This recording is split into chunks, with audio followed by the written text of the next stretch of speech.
Hello friends, welcome back.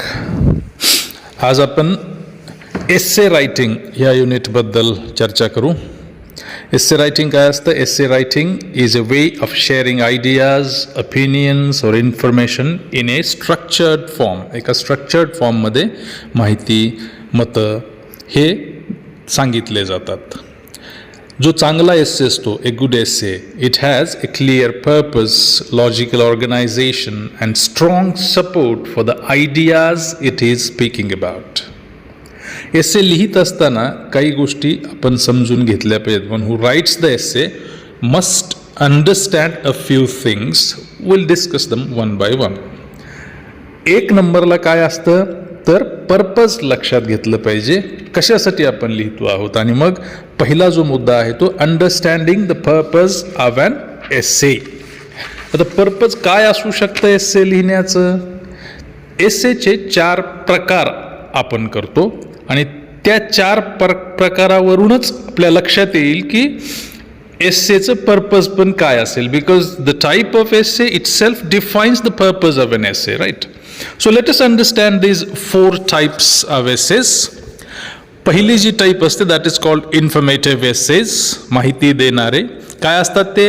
Informative essays provide facts, explanations और instructions about a topic. काय करतात? Facts provide करतात, explanations provide करतात, instructions provide करतात about a topic. Okay.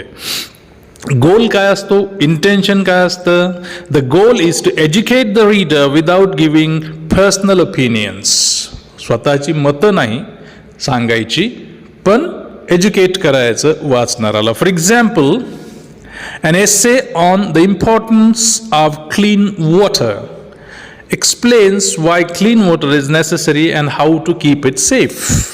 स्वच्छ पाणीचा एस्से असेल तर स्वच्छ पाण्याची गरज एवढंच सांगितलं जाईल. मला काय वाटतं हे सांगितलं जाणारच नाही, राईट? दुसरा जो प्रकार आहे that is called persuasive essays. Persuasive essays aim to convince the reader to agree with specific opinion. Persuasive म्हणजे एखाद्याचं मत बदलायचं, त्याच्यासाठी पर्सुएट करण्यासाठी जे एसेज लिहिले जातात त्यांना म्हणतात पर्सुएसिव्ह ages. Okay.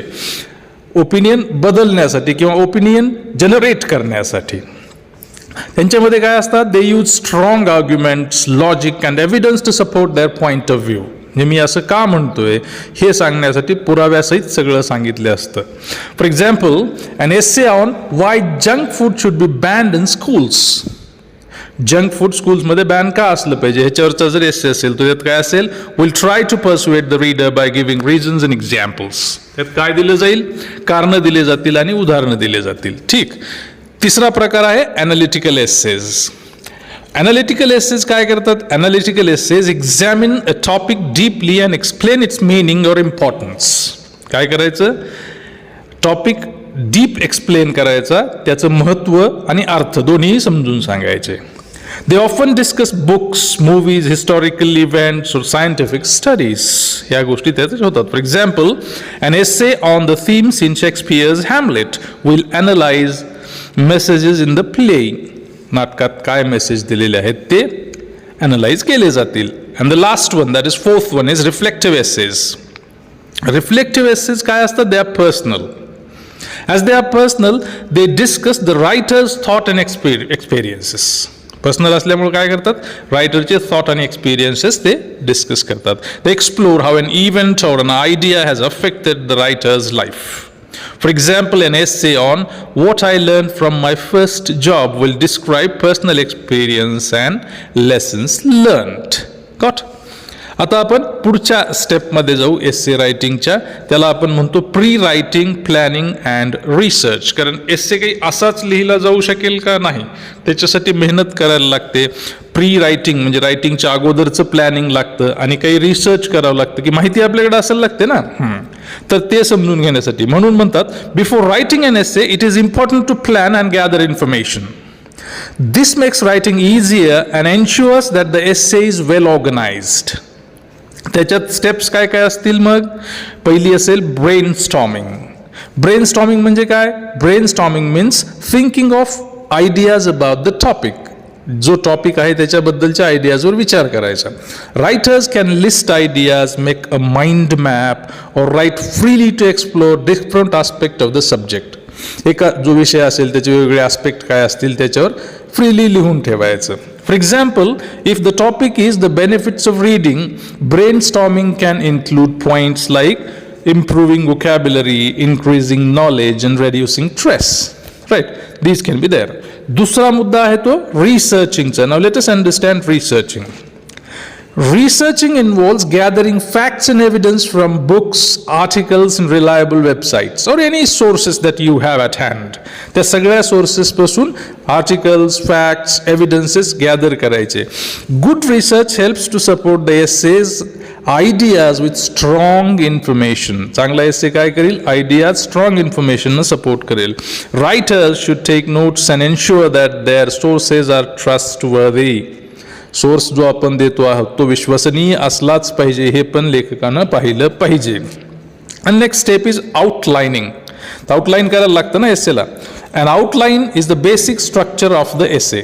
It helps writers organize their ideas before they start writing. आउटलाईनमध्ये काय काय असू शकतं त्याचे मुद्दे आपण बघू. नंबर 1 ला असेल introduction. The introduction is the first paragraph of the essay. काय करतो introduction मध्ये आपण? Introduction introduces the topic and provides background information. पुढं it also includes the thesis statement which is the main idea of the essay. उदाहरणच घ्यायचं झालं असेल तर in the essay the importance of exercise. The thesis statement could be regular exercise improves both physical and mental health. असं thesis statement आपण करू शकतो. Second is body paragraph. आता किती असू शकतात बॉडी पॅरेग्राफ? कितीही असू शकतात. आपण चर्चेसाठी म्हणून 2 गृहीत धरू. Body paragraph 1 and body paragraph 2. The first body paragraph presents the first main idea with supporting details. For example, in an essay about exercise, this paragraph could discuss how exercise strengthens muscles and improves health. Right? Or health of the heart. दूसरा paragraph काय असेल?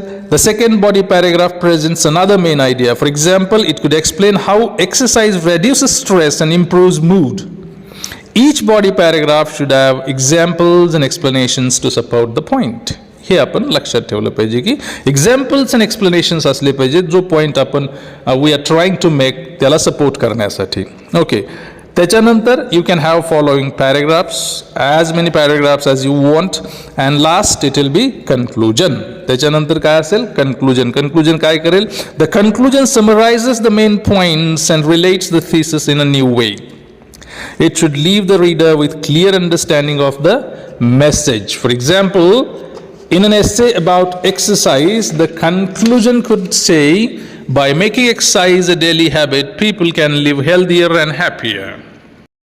I think you have understood what is essay writing and what are the essentials of essay writing. And if you have understood it, it's very good. And if you want some PDF notes, you can write your email into the comment box so that I can send you the PDF notes to your email.